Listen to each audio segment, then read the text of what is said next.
Factors affecting physiological function.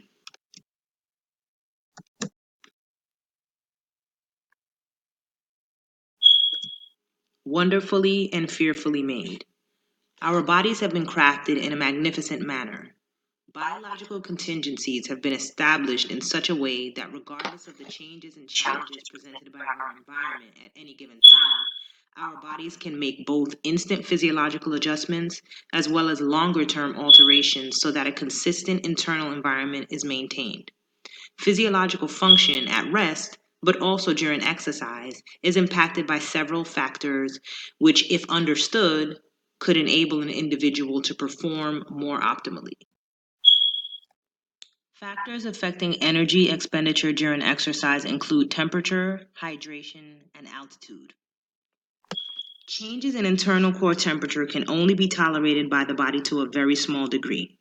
Thermoregulatory responses occur within the body, such as to either dissipate heat at very high temperatures or to conserve or generate heat at low temperatures. The hypothalamus plays a key role in thermal regulation and acts as a thermostat in that it changes the temperature of hypothalamic blood by regulating changes from the skin's peripheral thermal receptors. Heat is conserved through vascular adjustments, which divert blood from the periphery to the core, as well as the involuntary shivering of skeletal muscles occurring. No and Kwok, 2016. The body's primary defense against overheating in very high temperatures is evaporation, but this ability decreases as humidity increases. Catch, McCardle, and Catch, 2015. It's important to understand that in high temperatures, as well as when participating in moderate to high intensity physical activity, the propensity for becoming dehydrated significantly increases. As more and more sweat is produced, the body's fluid stores become strained. One's plasma volume will decrease and their core temperature will continue to rise if they do not replace the fluids lost through sweat. Failure to do this in a timely manner can slow cooling, compromise one's circulatory function, as well as diminish their physical capacity. No and Kwok, 2016.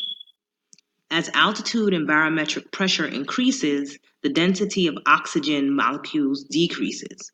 This results in there being a decrease in the degree to which hemoglobin is oxygenated, which in turn lessens one's ability to perform optimally. Burton et al., 2004.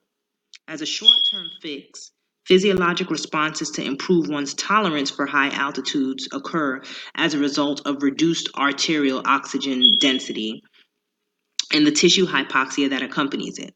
For long-term acclimatization adjustments, however, physiologic measures taken by the body to include the acid-base balance being reestablished, there being an increase in the synthesis of both hemoglobin and red blood cells, as well as cellular metabolic functions and local circulation being enhanced. The rate and magnitude of acclimatization will depend directly upon gradations in high altitudes, but approximately 2 weeks are typically needed. Powers and Dodd, 2017. There are several factors which affect energy expenditure during exercise as well, including gender, age, temperature, body mass, the type of exercise being performed, one's diet, the terrain upon which exercise takes place, shoe quality, and air resistance. Several factors will either enhance or limit physiologic function. Enhancing factors include the overload principle, the specificity principle, and genetics. The overload principle is increasing the intensity of physical activity with the goal of increasing performance. With the specificity principle, a particular part of the body or a particular skill can be developed by specifically exercising that part or specifically practicing said skill. Genetics have been shown to contribute to physiologic function capacity to a considerable degree. Powers and Dodd, 2017. Limiting factors include dehydration, poor cardiac output, detraining, and also genetics. Dehydration, as previously mentioned, is potentially lethal during intense physical activities and significantly hinders athletic performance. Poor cardiac output poses a problem because as the amount of circulating blood throughout the body lessens, there becomes a decrease in oxygen availability. Detraining occurs when training is ceased suddenly. After about 2 weeks of this reversibility training, the result will be the reduction of physiologic function, as well as performance capacity. Genetics tend to regulate and thusly determine upper limits of VO2 values, and that varies from individual to individual. Powers and Dodd, 2017. What affects physiologic function when at rest? Basal energy expenditure does.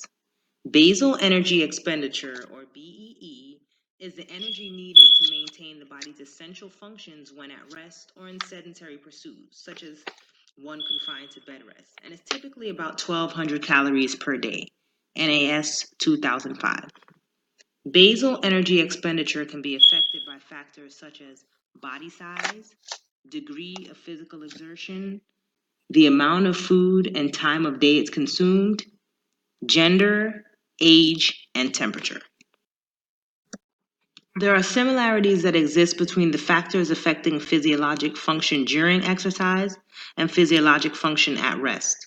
Those include gender, age, and temperature. Heat production resulting from oxygen uptake has an effect on physiologic function during exercise.